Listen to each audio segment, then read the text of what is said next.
Gracias, Rafael, por invitarnos a un debate que efectivamente vamos a intentar hacer ameno, cambiando de idiomas e intentando mantener un debate lo más pedagógico posible, en el que abordemos, como bien dices, las reglas fiscales de la Unión Europea en un momento en el que están suspendidas. De hecho, a raíz de la pandemia y continuado con la guerra de Ucrania, están en suspenso las reglas fiscales que han regido nuestra área económica y monetaria. Y ahora estamos planteando reactivarlas, pero efectivamente no se van a reactivar de manera automática, dado que efectivamente han cambiado muchas cosas y se trata de reformar las reglas que teníamos para ver cómo las adaptamos a la realidad de hoy. Y en ese debate queremos tener y contamos con el lujo de la visión y la experiencia enorme que tiene Jeremy Settelmeier, que ha escrito además mucho, ha analizado e investigado mucho sobre esta materia antes de que se iniciara este debate y que queremos que comparta con nosotros aquí hoy. Estoy esperando, ya se está conectando la imagen. Jeremy, welcome. Hola. Thank you for joining. It's a pleasure. Willkommen. Estábamos comentando que para agilidad él habla un español muy fluido, pero para expresar conceptos complejos prefiero utilizar el inglés y eso va a hacer más dinámico el debate para que nuestra audiencia esté más atenta a la conversación. Bien, dicho o situado el debate, Jeremy, de nuevo gracias por acompañarnos desde Londres, que estás ahí trabajando en unas jornadas y nos has hecho este hueco, muchas gracias. Decíamos que hay un sistema vigente, aunque está en suspenso, en que rige esa estabilidad financiera presupuestaria de la Unión Europea y que obviamente con el cambio de las circunstancias no puede volverse a activar sin más. En ese planteamiento, digamos que hay una primera fase que sería, en tu opinión, el sistema que sigue siendo el vigente, el legal, el establecido en nuestra zona económica y monetaria, como decía.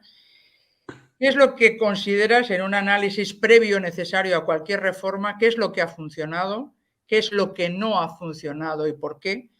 Para tener ese primer análisis de partida, ¿no? que nos gustaría contar con tu reflexión para decir, bueno, sabiendo lo que funciona y lo que no, ¿cómo planteamos la reforma sobre la que sí que hay un consenso que es necesario abordar antes de volver a activar las reglas? Ok, muy bien. Bueno, yo voy a empezar en español, igual me lío y cambiamos al inglés, ¿no? Okay. O sea, básicamente hay dos razones por las que se tiene que reformar el sistema actual. La primera razón es bastante trivial, que es que el sistema se creó para otro régimen macroeconómico. Se creó para niveles de deudas mucho más bajos que los actuales y en general para tipos de intereses aún más altos que los actuales.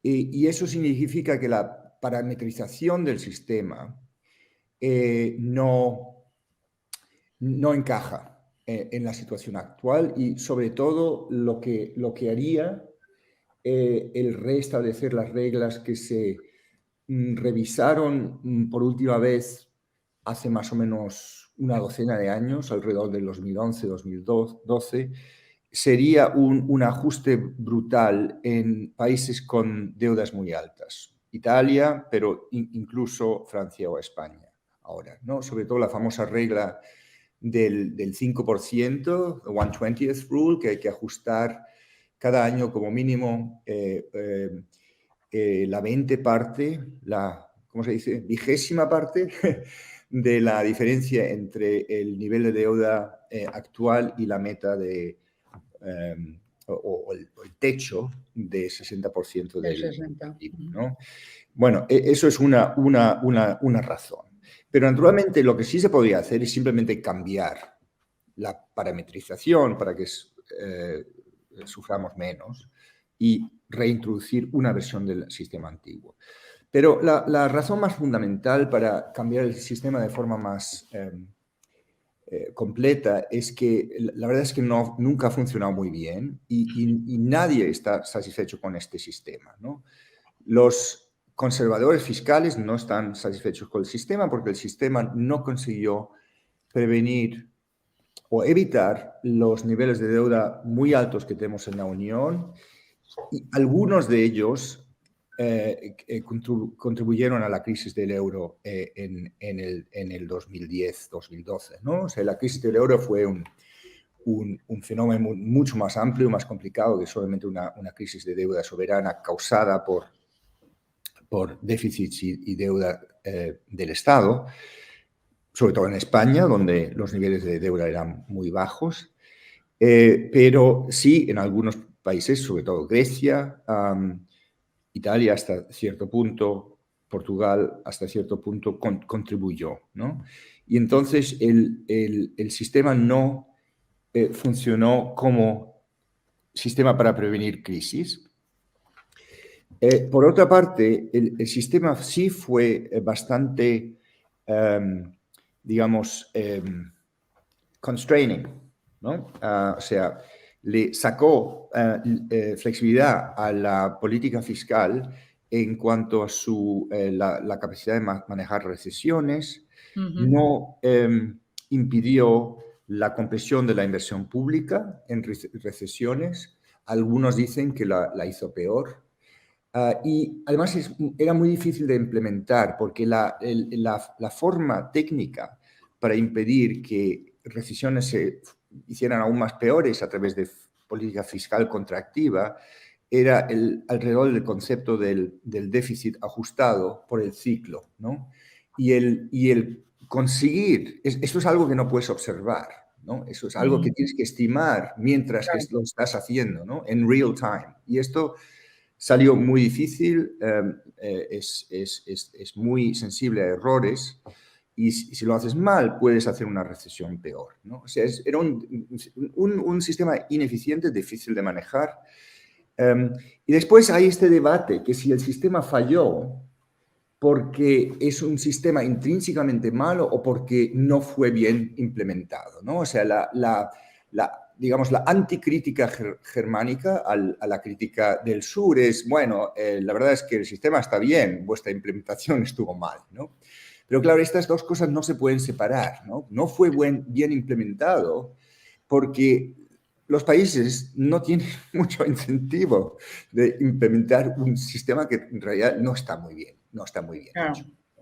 No considera mucho, era un sistema mecánico, bueno, aún lo es, basado en ajuste mecánico que después se intentó flexibilizar de una forma muy complicada, pero no fue, sigue siendo un sistema en el que no admite toda la información, la riqueza, la amplitud de la información necesaria para realmente determinar cuáles son los riesgos de deuda y cuál es la velocidad en la que se tiene que bajar los niveles de deuda. Está bien, ¿no? Digamos que efectivamente, aparte de que fuera muy automático, era muy rígido y permitía o limitaba mucho, como plantear, la capacidad de maniobra de la política fiscal, que ha acabado siendo en algunos casos, o ha tenido los efectos justo contrarios, ¿no?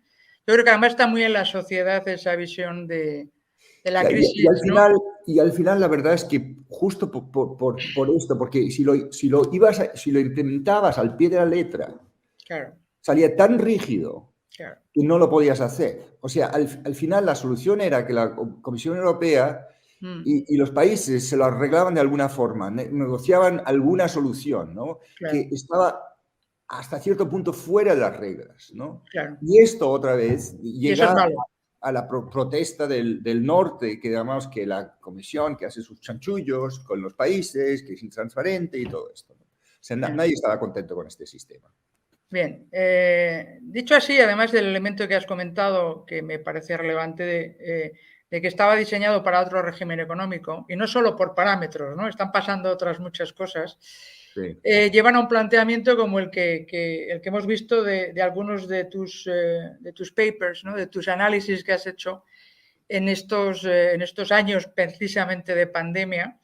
Bueno, en concreto, pues está el paper que escribiste con Olivier Blanchard o algunos con tus colegas del Fondo Monetario, intentando aportar elementos alternativos, ¿no? Que se barajaran otros posibles parámetros de definición o de diseño de unas reglas que efectivamente superaran los defectos del vigente, al tiempo que cerrabas esa arbitrariedad, ¿no? que a veces se critica, de negociaciones que acaban rompiendo la esencia del sistema, ¿no? Que yo creo que eso es muy peligroso también desde un punto de vista institucional, ¿no?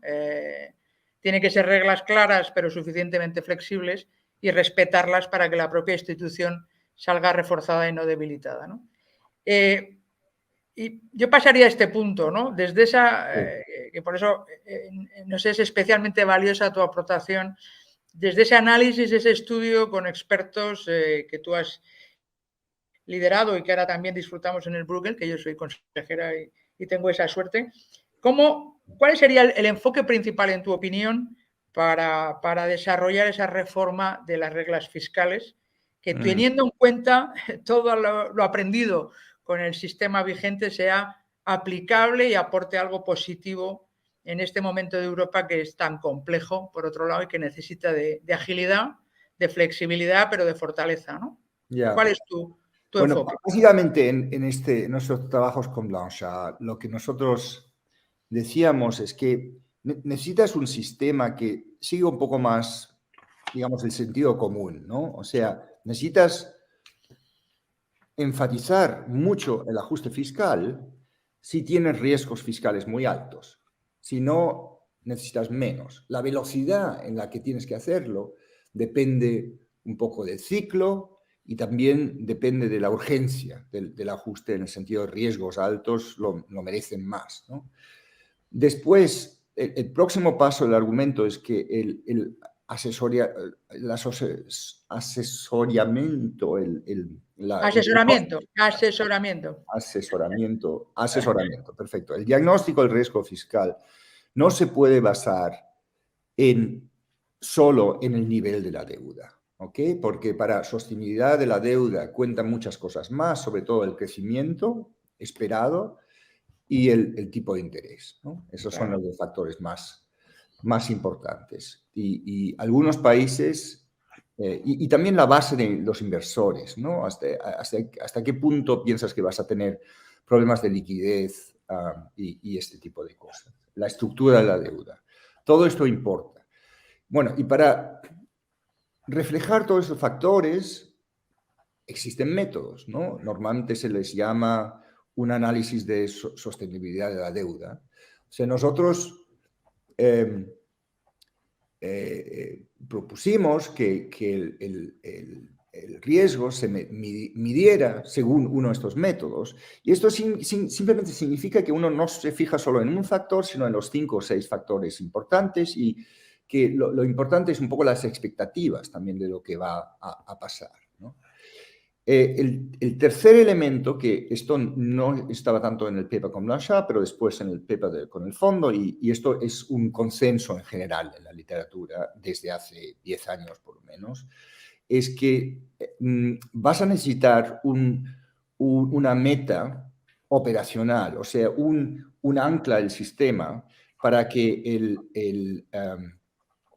para ayudar al gobierno y para guiar expectativas. Y este ancla deberían ser cosas que el gobierno puede controlar y donde el control de esa variable no llegue a un comportamiento procíclico, ¿no? O sea, que no pase este sistema, que si sufres una recesión, esto te obliga a ajustar aún más. Y al revés también, ¿no? O sea, algunas de las cosas que pasaron en los años 2000, antes de la crisis del euro, incluso en España, era que todo fue muy bien, hubo crecimiento muy alto, ¿no? Por tipos de intereses muy bajos, un boom de la economía, construcción y todo esto. Y en esas circunstancias, en realidad, el Estado español y en otros países también, Irlanda, Grecia, debería haber ahorrado aún más de lo que dictaban las reglas, ¿no?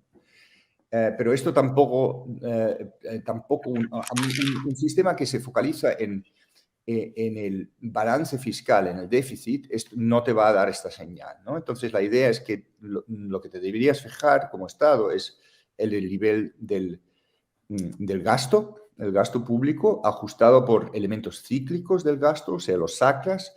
Y claro, si vas a cambiar el nivel de los impuestos a través de una reforma tributaria, también tienes que hacer un ajuste de la intensidad y de la variable del gasto que fijas. Pero en principio lo que quieres es techos de gasto entre 3, 5 años o algo así. Y después la regla consiste en que no puedes pasarte de estos techos y estos techos están calibrados de forma consistente con tu análisis de riesgo. El tercer y quizás el elemento más importante de una reforma es darle más ownership, como dirías, o sea, más Propiedad o sí. sí, propiedad, algo así, al nivel nacional, ¿ok? Al nivel nacional para que el sistema no vea como un dictado de Bruselas, ¿no?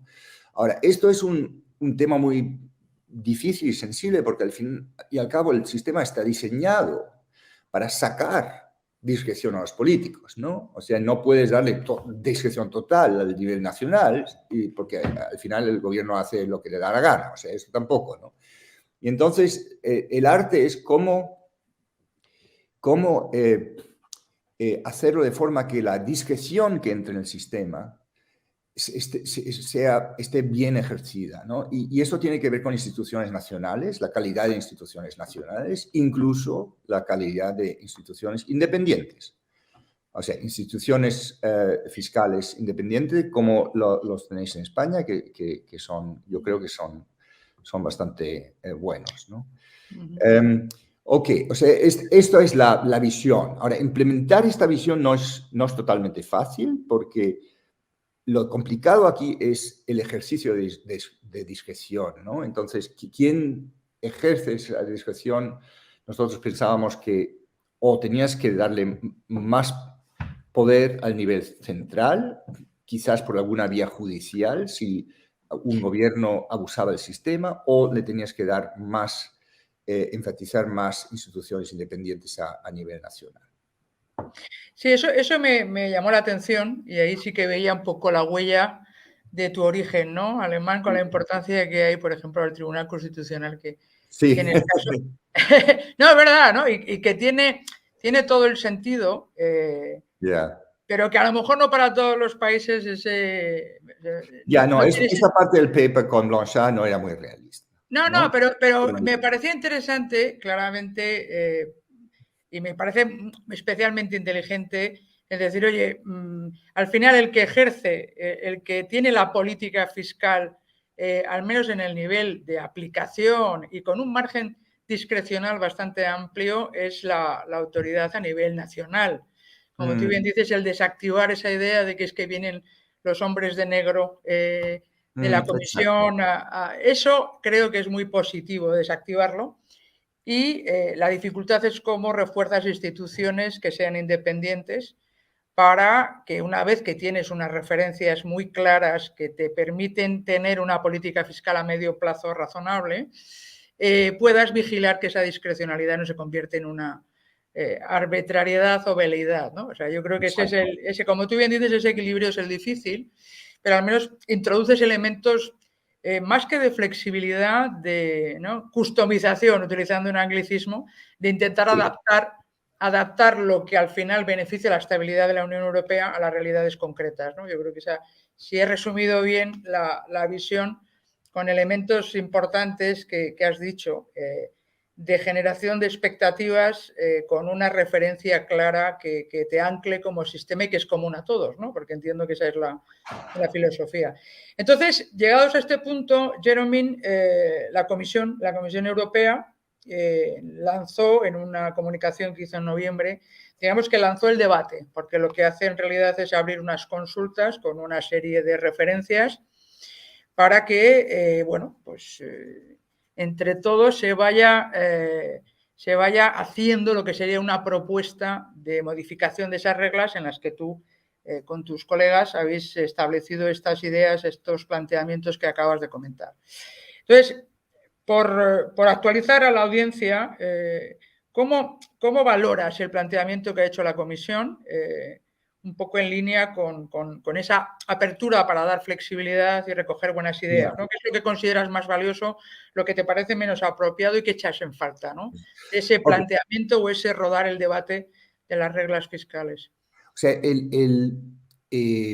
la propuesta de la Comisión fue mucho más radical de lo que nosotros, o yo creo que cualquiera esperaba. La Comisión básicamente tomó esta idea fundamental.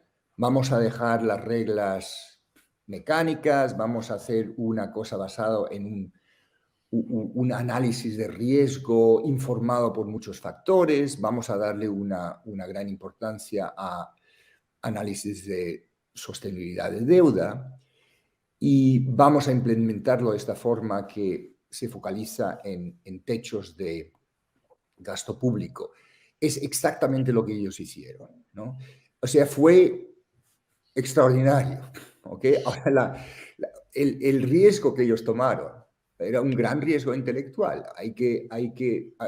Era impresionante. Ahora, el problema, digamos, es cómo ellos respondieron a, digamos, los puntos neurálgicos de la implementación de esta gran idea, ¿ok? Y básicamente había dos puntos. Hay un punto conceptual, intelectual, que es el que acabamos de discutir, que tiene que ver con la forma de quién ejerce discreción en este sistema, ¿no?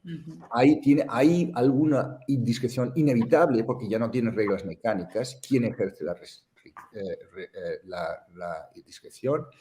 Y después, la otra parte que es más bien era un problema político, tiene que ver con el rol de la Comisión. O sea, los estados, los miembros de la Unión, muchos, casi todos, incluso España, en su paper con el gobierno holandés, que es muy bueno, yo creo en marzo o algo así del año pasado, dijeron, mire, lo que queremos evitar es un sistema bilateral en la que la comisión y el país negocian alguna cosa porque sabemos que esto va a resultar en chanchullos y abusos.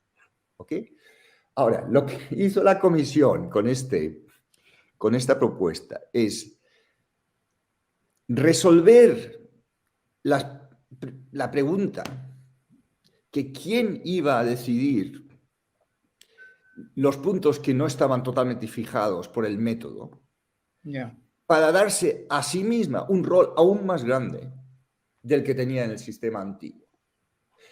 O sea, para la mayoría de los observadores, incluso y yo incluido, esto era casi una provocación hacia los miembros, ¿no? O sea, los miembros decían, queremos que la comisión se retire un poco, ¿ok? Que sea un sistema más multilateral. Y la comisión viene ahí y plantea un sistema donde está totalmente en el centro. Ahora, la verdad es que después de mucho hablar con ellos, he entendido por qué lo hicieron. Y yo creo que no lo hicieron con mala intención. Básicamente, ellos se focalizaron en la segunda parte de la frase.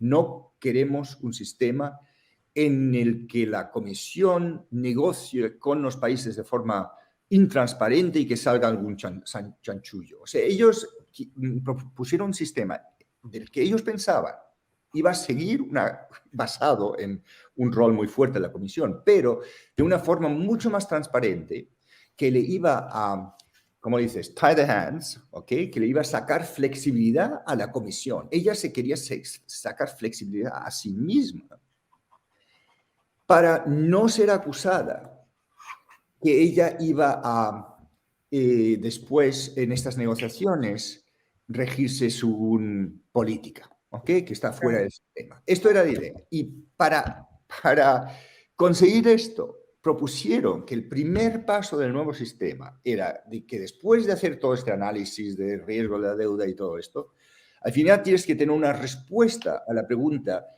¿cuál es la velocidad, la intensidad del ajuste fiscal que necesita un país? Entonces ellos dijeron, esta respuesta, lo que ellos llamaron la senda de referencia, the reference path, la senda de referencia, nosotros, la comisión, damos esa respuesta y la publicamos. ¿Ok? Entonces, para casi todos era, Dios mío, vosotros lo hacéis todo aquí, hacéis el análisis, hacéis la senda de la referencia, al final hacéis la negociación con los países. Pero ellos lo pensaron de forma que si nosotros, antes de empezar la negociación con el país, publicamos esta senda de referencia, ya los alemanes, los holandeses y todo esto no nos pueden acusar que hagamos chanchullos con el país. No es el resultado de la negociación, sino un prerequisito transparente. Es un prerequisito y era como un commitment device, como dicen los economistas, ¿no? Para que la comisión después no fuera acusada de sacar una cosa que está fuera de la regla, ¿no? Esto era su idea. Bueno, aún así, a nadie le gusta esto demasiado, ¿ok? O sea, por ejemplo, varios gobiernos, yo creo que posiblemente el Tesoro español está entre ellos, tienen la idea que la senda de referencia, el primer paso lo tendría que dar el Estado, right? El member state. Y después la cuestión es cómo vamos a prevenir abuso, ¿no? Evitar abuso. Y la posible respuesta es que si todo el mundo tiene exactamente el mismo método y el método es transparente, entonces igual puedes reducir discreción a un mínimo. Y posiblemente hasta el punto donde lo único que determina el requisito, o sea, la velocidad, la ambición del ajuste es los supuestos económicos, o sea, el futuro económico que tú metes en esta máquina, ¿no? En cuanto a crecimiento, tipos de interés, entorno externo y todo esto. Y de estas cosas se puede hablar, ¿no? O sea, yo creo que existe una forma de arreglar esto donde la discreción no tiene ya que ver con el método, sino que los supuestos que le das al método para que produzca un resultado, ¿no? Yeah. Pero para que esto funcione, no puede ser que todo este sistema se base en un análisis de sostenibilidad de la deuda de la Comisión Europea, que el resto de Europa no entiende. O sea, han vivido con este análisis durante muchos años. El análisis funciona, produce resultados plausibles. Es un buen método. Pero nadie en las capitales europeas es capaz de reproducir este análisis. Y estoy seguro que una vez que se metan en esto, encontrarán varios aspectos que quieren cambiar y mejorar. O sea, yo creo que la visión de la Comisión podría funcionar, pero solo si el resto de Europa tiene, o sea, las capitales tienen, realmente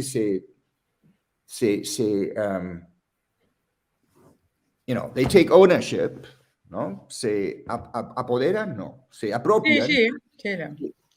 Lo asumen como propio, sí. Lo asumen como propio. Y esto va a tardar algo de tiempo, ¿no? Sí, porque esa era mi pregunta, ¿no? ¿Cómo ves en el conjunto de países cómo se están posicionando respecto a esos parámetros de debate, que en el fondo, como planteas, suena hasta moderno, ¿no? Que hay una co-creación de las reglas, y dices, oye, tenemos que mejorar el método de análisis de la sostenibilidad de la deuda, tenemos que tener una serie de parámetros del modelo claros y tienen que ser transparentes y compartidos.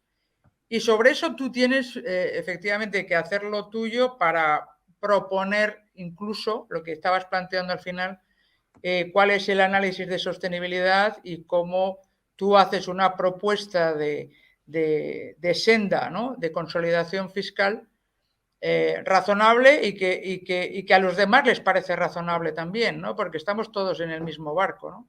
¿Cómo ves?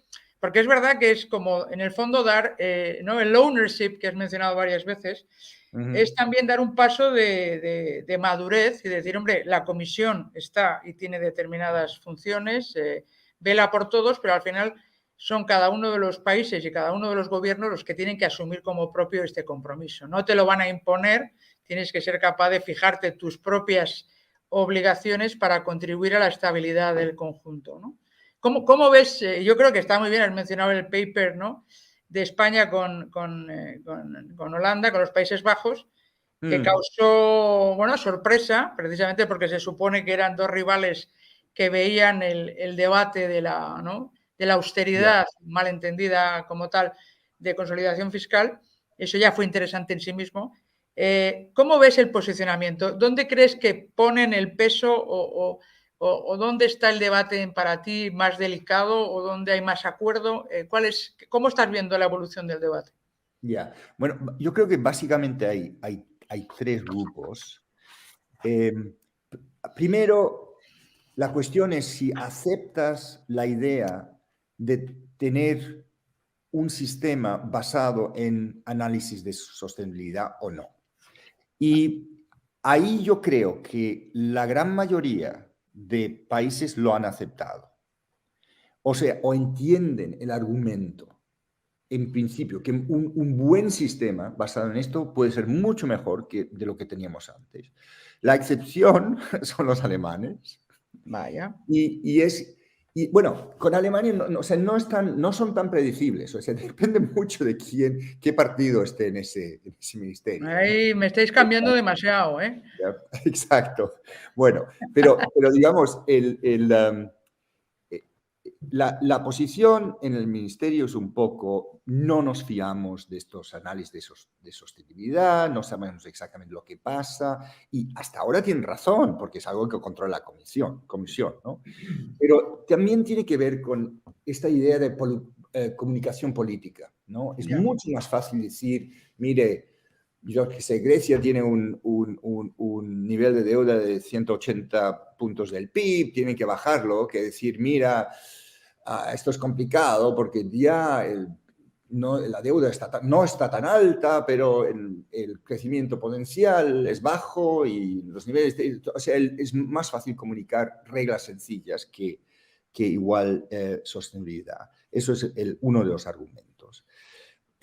O sea, esto es una división, pero yo creo que ahí la división filosófica realmente divide a la Europa frugal, ¿no? O sea, no están todos al mismo lado. Yo creo que, por ejemplo, los holandeses están igual, los irlandeses están bastante convencidos desde un punto de vista intelectual, que si lo puedes hacer funcionar en la práctica, sería un mejor sistema. Bueno, y después hay la división en cuanto a podemos hacerlo funcionar en la práctica y qué requiere esto, ¿no?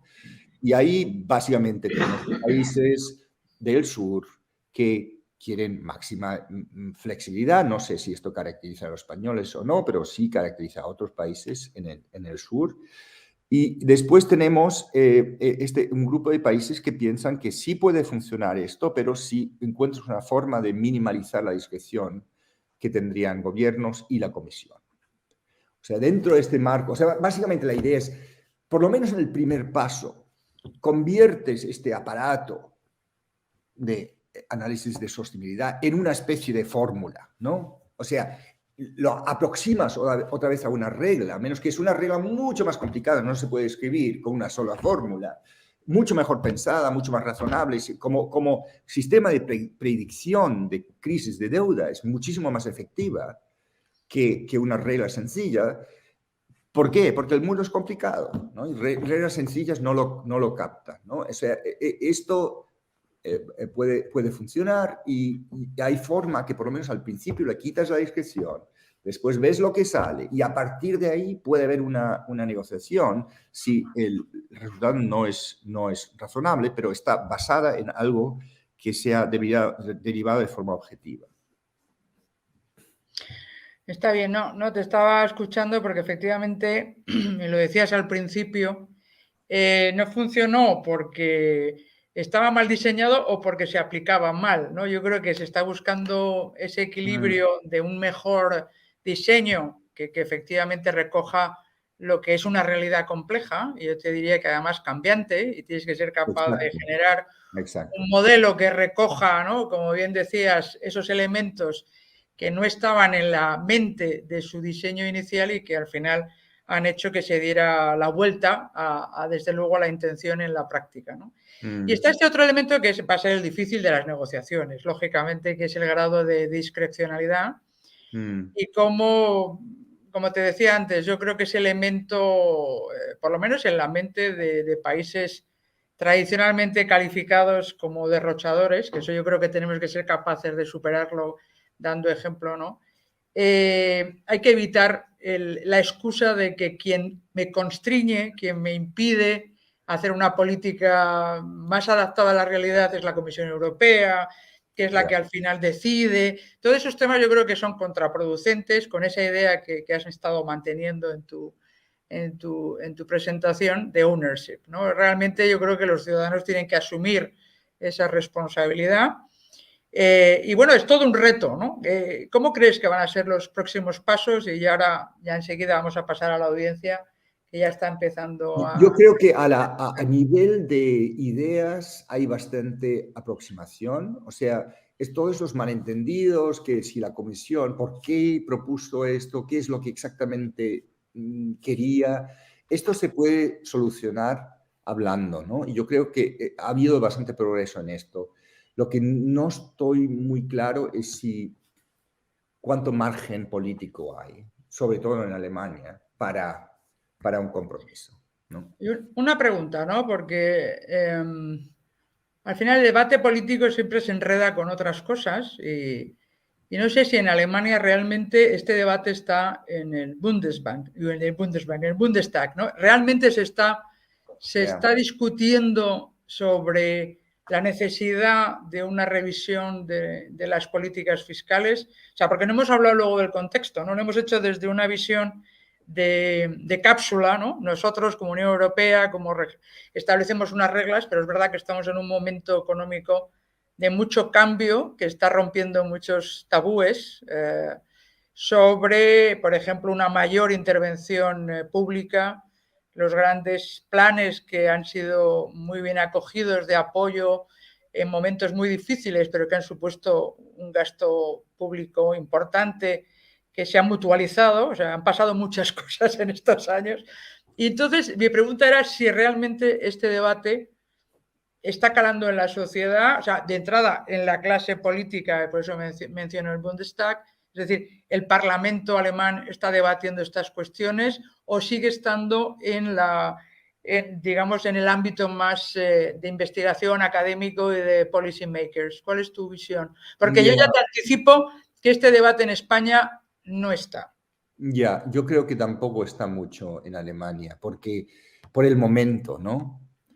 O sea, hay tantos otros temas, ¿no?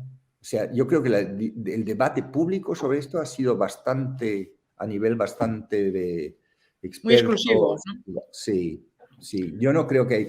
En Alemania igual un poco más, porque siempre temas de deuda y tal siempre son más. O sea, Os gustan mucho, os ponen, nos sí, gusta sí, os muchísimo gustan, esto. sí, sí. Pero, pero en Pero, general, incluso pero, hay... sí, pero sí tenemos debates que creo que no se conectan y que son fundamentales, como son el debate de las pensiones, ¿no? Si tú te pones a hablar de sostenibilidad de las finanzas, el separar debates como, ¿no? La puesta en marcha de nuevos derechos sociales, la revisión de las pensiones, los salarios públicos, nuevos servicios. En Francia sí que lo tienen y están teniendo un problema bastante en la calle muy intenso, ¿no? Pero bueno, vamos a aprovechar que tenemos a una audiencia Claro. directamente para ver cómo lo que estás comentando está calando o tiene un atractivo o lo consideran como algo realmente que está ahí, ¿no? Porque ¿en qué plazos estamos hablando? Mientras acabo de procesar el chat y yo creo que a lo mejor Rafa también quiere preguntar. ¿Cuáles son los plazos en los que estamos, Jeremy? ¿Cuál es para ti el calendario en esta toma de decisiones del cambio de reglas? Hay, una ventana, un intervalo de quizás 6 meses. Si se consigue un acuerdo político de aquí a septiembre o algo así, entonces sería posible aún un cambio legislativo antes de la elección europea. Y si no, entonces esto pasará a la próxima comisión y en ese caso va a haber un debate muy difícil, que si esto significa aplazar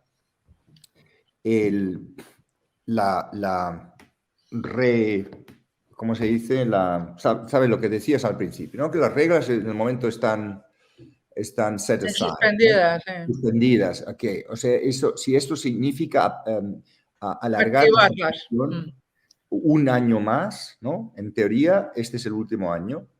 O si intentas seguir con las reglas antiguas durante 1 o 2 años, pero el problema es que si haces esto, las tendrías que interpretar de una forma tan flexible que ya no hay muchas reglas.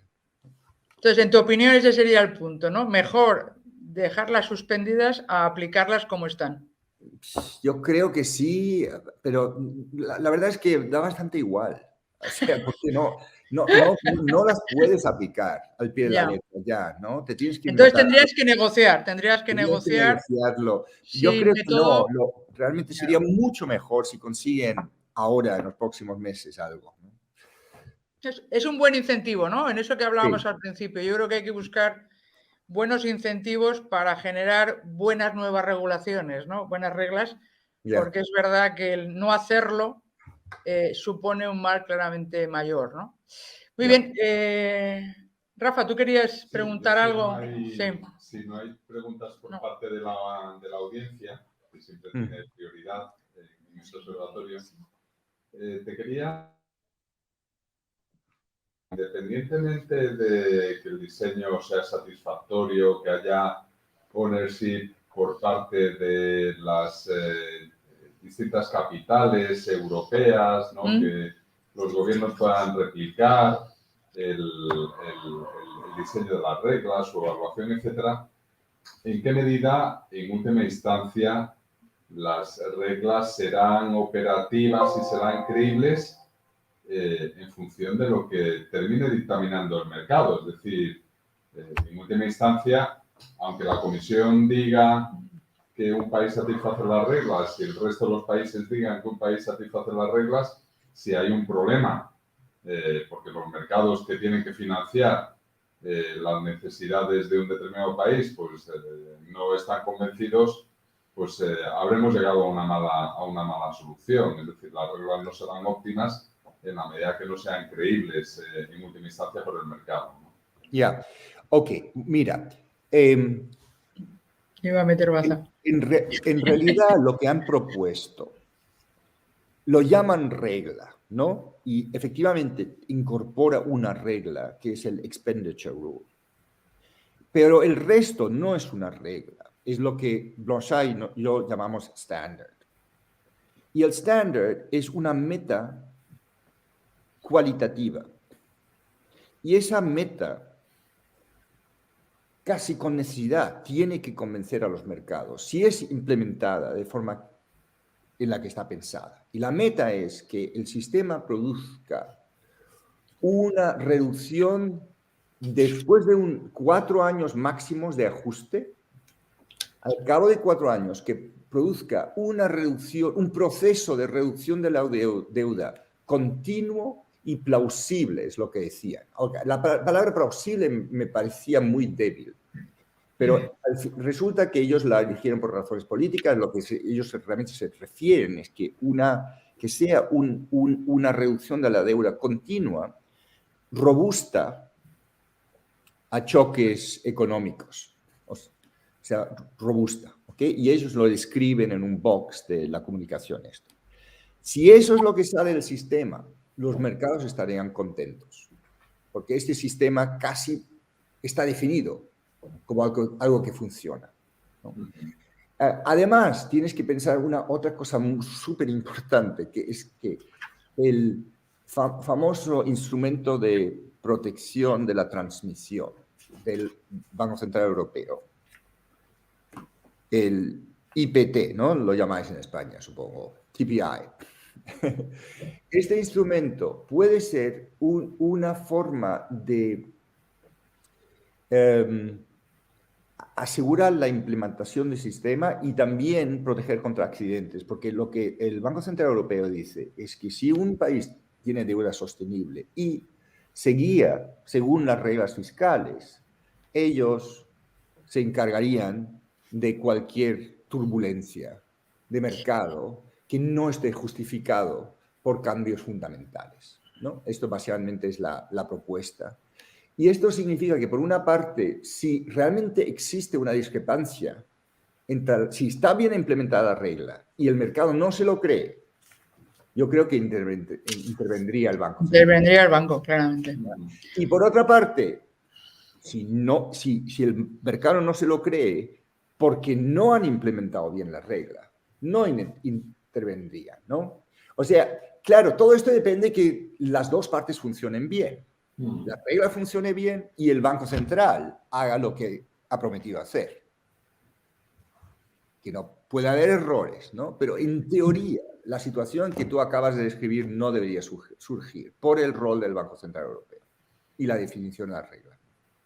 Claro, pero yo, siguiendo con el debate que nos plantea Rafa, es verdad que durante estos 3 años excepcionales donde los haya, digamos que el papel de la política monetaria ha amortiguado, sin duda, ha tenido un papel muy relevante que en opinión de muchos ha sido, yo incluida, considero excesivo, porque de alguna manera ha neutralizado el papel que podía jugar la política fiscal, ¿no? De hecho, en esta fase en la que estamos, ¿no? de retirada de estímulos y de subida de tipos, digamos que la política fiscal está haciendo más difícil la normalización. Y es verdad que se ha producido, yo creo que es evidente, una distorsión en la que parece que todo es financiable, ¿no? Yo siempre estoy pensando en la comunicación política, en esa creencia de que todo es financiable porque está justificado que en un momento de crisis excepcionales haya que gastar más, sobre todo contrapuesto con la crisis, la gran crisis de 2008, en la que precisamente ese automatismo en el ajuste fiscal llevó a que la política fiscal no solo no evitara la crisis, no la anticipara, sino que la acentuara, ¿no? Que eso es lo que han sufrido países como España de una manera dramática, ¿no? Entonces, al final es el policy mix, ¿no? Que yo creo que ese es un debate que debería estar de fondo, porque parece que la política fiscal tiene un derrotero y la política monetaria tiene otro, y yo creo que la clave es cuidando la independencia del Banco Central en la aplicación de esa política monetaria, que en estos años ha sido un poco, bueno, es que ha sido todo muy de emergencia, hay que cuidar ese rol y evitar que se considere que al final no es el último recurso, no es el recurso habitual, sino realmente el recurso extraordinario. ¿Me explico? Porque yo creo que eso generaría daño en el verdadero commitment, ¿no? El verdadero ownership de la política fiscal, en la parte de discrecionalidad que quedan en los países. Y de hecho, o sea, tienes razón que estoy de acuerdo y además lo ves un poco en las proyecciones fiscales, ¿no? Porque dado de dónde están los tipos de interés ahora, claro, la velocidad del ajuste fiscal en la mayoría de los países no es suficientemente rápida. O sea, si tú miras proyecciones del Fondo Monetario o algo así, hay bastantes países que van a tener problemas. Y la cuestión es que si la nueva regla fiscal, o como lo llames, puede contribuir a acelerar este ajuste fiscal. Pero ese es el contraste, por eso cuando lo preguntaba Rafa me venía a la cabeza de la credibilidad que tengan los mercados, ¿no? Yo es que soy ya peino canas y viví esa época de la que hablabas del ajuste para la entrada en el euro a finales del siglo pasado. Y entonces, claro, el indicador que tenías es la prima de riesgo, ¿no? Que es una de las pocas cosas en economía que sabe el común de los españoles. Exacto. La prima de riesgo no es una prima que tengo por ahí en el pueblo, sino algo que indica la dificultad que tiene un gobierno, aunque sea europeo y desarrollado, de financiar su política de gasto, ¿no? Por eso lo decía, ¿no? Yo creo que ahí el testeo con el mercado se va a ver también muy condicionado, como tú bien decías, por un adecuado ejercicio de sus competencias del Banco Central Europeo, ¿no? Pero se están mezclando muchos debates en los que también se pide un papel del Banco Central Europeo en la financiación de la transición energética. En fin, yo creo que hay muchos elementos que deberían, como tú bien has dicho, otro punto muy importante que yo destacaría es el de la transparencia y que haya más debate sobre estas cuestiones, ¿no? Yo creo que hay que... Por eso te preguntaba de cuán actual está este debate en la sociedad alemana, porque en el caso de España todavía estamos en una lógica de mayor gasto, de mayor amortiguación, de mayor peso y no de verdaderamente plantear una consolidación fiscal que pueda llevar a un ajuste del gasto, ¿no? Que es lo que al final, como tú bien dices, es lo que puede garantizar una sostenibilidad a medio y largo plazo, ¿no? Pero yo creo que este es un debate para intentar aterrizarlo más a la audiencia, que es muy técnico, es muy complejo. Estamos ya planteando fórmulas que no son fáciles de explicar y eso es un problema. Y por eso creo que lo debemos complementar con una claridad de cuáles son los ejes fundamentales del debate, ¿no? Al tiempo que lo insertas en los debates globales en los que tienes a Estados Unidos haciendo una política también muy ambiciosa en términos de gasto y tienes que manejar todas estas variables que hacen que los economistas sirvamos para algo, tampoco está tan mal, ¿no? Sí. Pero hay que comunicarlo mejor, ¿no? Ese yo creo que es una provocación que hago y ahora que estás en Bruegel, me consta, yo creo que hay que hacer un esfuerzo de explicación de algo que realmente va a ser muy importante de la solidez de Europa, ¿no? En estos momentos, ¿no? No sé, ahí yo creo que el reto, lo que dices de los plazos, yo creo que es importante evitar la precipitación cuando lo que necesitas es introducir sofisticación, ¿no? Y eso requiere un tiempo para aplicarlo. Bueno, estamos ya llegando al final. No sé si quieres señalar algún otro tema, Jeremy. Yo para la audiencia creo que hemos mencionado un par de informes o de estudios, de artículos relevantes que has escrito sobre esta materia que podemos subir al chat para que la gente que quiera profundizar en lo que tú has comentado pueda acceder y por supuesto, aprovechar para que conozcan también mejor los trabajos que hace Bruegel, que efectivamente intenta servir de caja de resonancia de debates muy relevantes para hacer o sustentar un mejor análisis de políticas, que creo que efectivamente, como bien dices, son cada vez más complejas, porque la realidad lo es, y que, que lleven a una mejor regulación. Y yo me quedo, si os parece, no sé si Rafa quieres comentar alguna cosa más, y te dejo ahora que nos cierres. Yo me quedo con las ideas que has dicho. Yo creo que hay que buscar métodos más sofisticados, capaces de recoger mejor la realidad, que es compleja, y que nos permitan, basado en ese análisis de riesgos, tener un adecuado análisis de la sostenibilidad de las finanzas públicas, que debe fomentar la transparencia o tiene que basarse en una transparencia de explicar cómo se están aplicando, cuáles son los métodos que estamos utilizando, y sea el país miembro o sea la Comisión quien establezca la senda, que busque un planteamiento que sea muy creíble en su ejecución y que realmente permita que sean los países nacionales y las autoridades nacionales las que asuman como algo propio, como responsabilidad, el hacer una consolidación creíble de sus finanzas como una mejor contribución, digamos, a la solidez del conjunto de Europa y que, por lo tanto, realmente construyamos entre todos una Europa más fuerte, no solo lo digamos de palabra, sino con hechos concretos, los países, los gobiernos de los países y los ciudadanos, que entendamos que es responsabilidad de todos hacer una Europa más fuerte, con más compromiso y con más ownership o propiedad en las reglas que nos damos y las propuestas que hacemos para aplicarlas en la práctica, ¿no? Yo personalmente Te agradezco mucho el esfuerzo que has hecho por conectarte desde Londres, hacernos este hueco en tu agenda para estar conectados con España. Ya a través de YouTube también te van a escuchar en otros muchos sitios de habla hispana. Te agradezco mucho el fantástico español que has utilizado. Hablas mejor que yo, mucho más pasado y ordenado.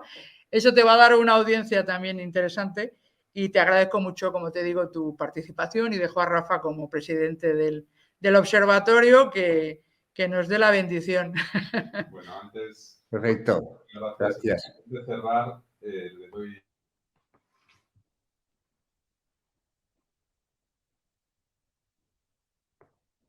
Supongo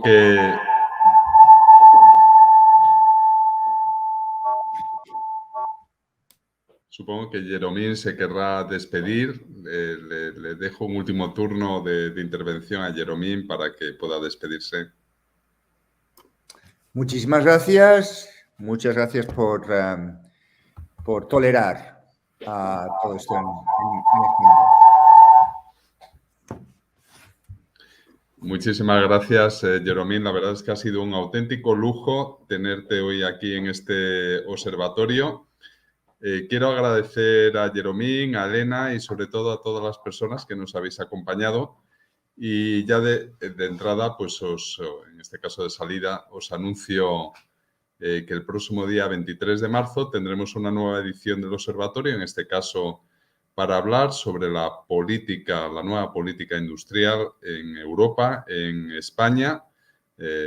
Una conversación con Carmen Poveda y María Trayero de la Universidad de Frankfurt, moderados en este caso por Raúl Blanco, hasta hace un día director de la Escuela de Organización Industrial y actualmente presidente de Renfe. Muchísimas gracias, muy buenas tardes y nos vemos el 23 de marzo.